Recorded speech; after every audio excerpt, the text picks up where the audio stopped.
The fallout was swift and the punishment severe. Days after a recording of Donald Sterling spouting racist rancor was leaked, the owner of the LA Clippers has been excommunicated from the NBA.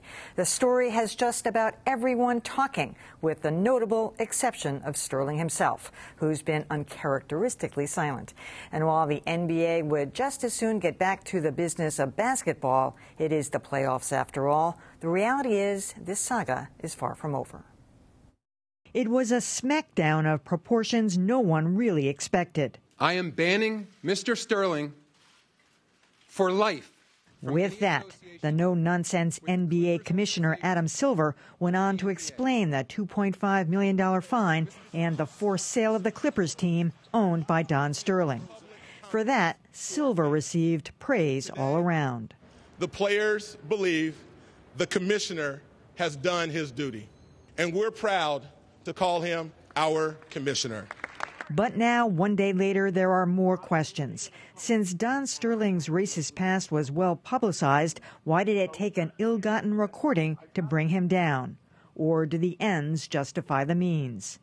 Sterling's ex-girlfriend, V. Stiviano, may have violated his privacy and California wiretapping laws. While UCLA is handing back a $3 million donation from Sterling's foundation for kidney research, his money seemed to talk. It's clearly one of the reasons he was about to be honored by the NAACP, of all organizations.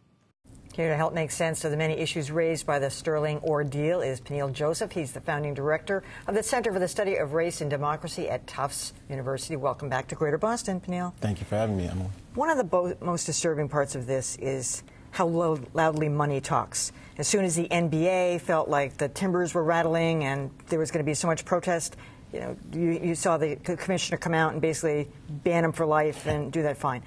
You saw UCLA today handing back money that the Sterling Foundation had given to them for a research grant. Seems kind of silly to me.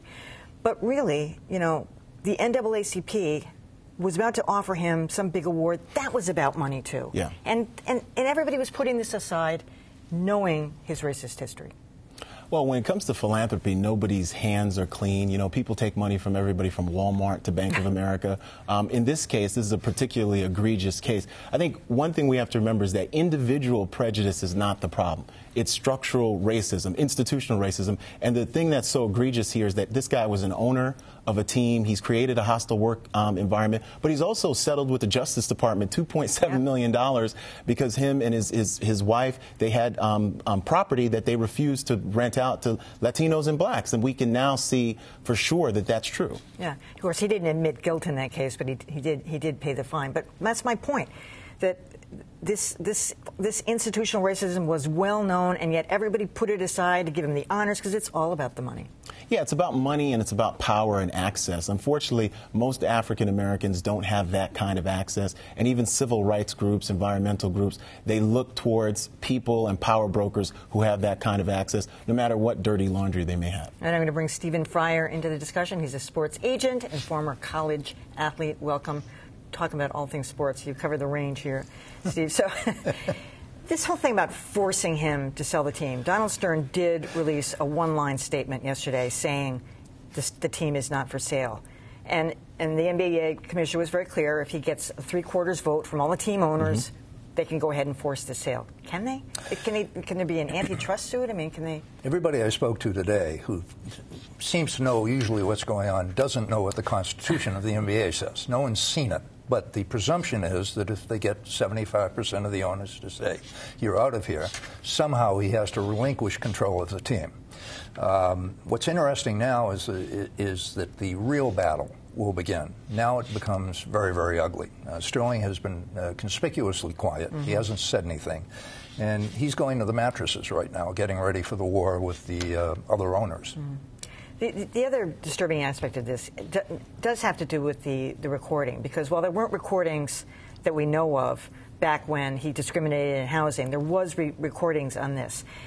California, not to get technical, is a two-party state, just like Massachusetts, which means both people have to have permission from the other to record a conversation. Is that just lost in all this because somehow the ends justifies the means?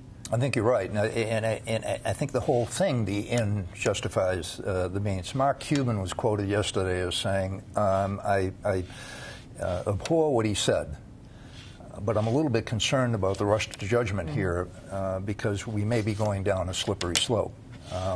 That's kind of idiotic for Mark to say at this point in time because of all the major athletic leagues, pro leagues, the most unremarkable league in terms of integration and participation within the entire community is the NBA. You have 70% of the players are black. You have black owners, black coaches, black trainers, and it is unremarkable in that sense. If something like this came out of the NHL or Major League Baseball or the NFL, people would it would have engendered a different response. But this is jaw-dropping right now. Yeah. But on some levels, in terms of the front offices haven't been diversified enough. No. I think one of the biggest problems in the NBA, 31 teams and not just the Clippers, is how many black executives do we have? How many black folks who are lawyers and accountants do we have, not only who are working for the 31 teams, but also working for the National Basketball Association? And when we saw that clip of Adam Silver, I think that Silver should be given credit, but the audience should know that the NBA players, including LeBron James, Chris Paul, they were going to walk out if this didn't happen. That's what I'm saying. So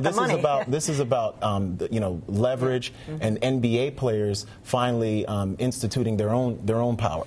We talked about this last year during that locker room incident. The guy's name is escaping my mind. Miami Dolphins. Yeah. About the language that African-American players in the NFL and the NBA for sure use with each other.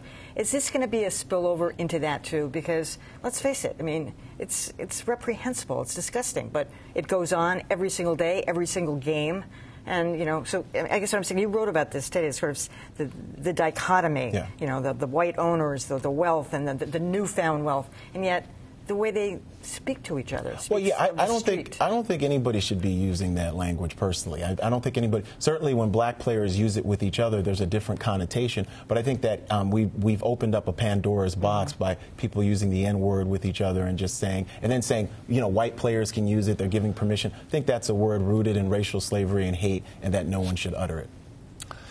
Things haven't changed dramatically over the years, unfortunately. I can go back to 1968. I'll make this story very quick. I was playing with the Denver Broncos, and Lou Saban was the coach. And we had many black players on the team. And in the middle of training camp, he called everybody up.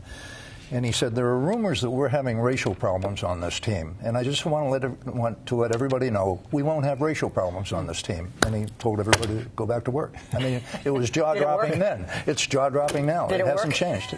No, of course it didn't work. All right. Peniel Joseph, Stephen Fryer, thanks so much.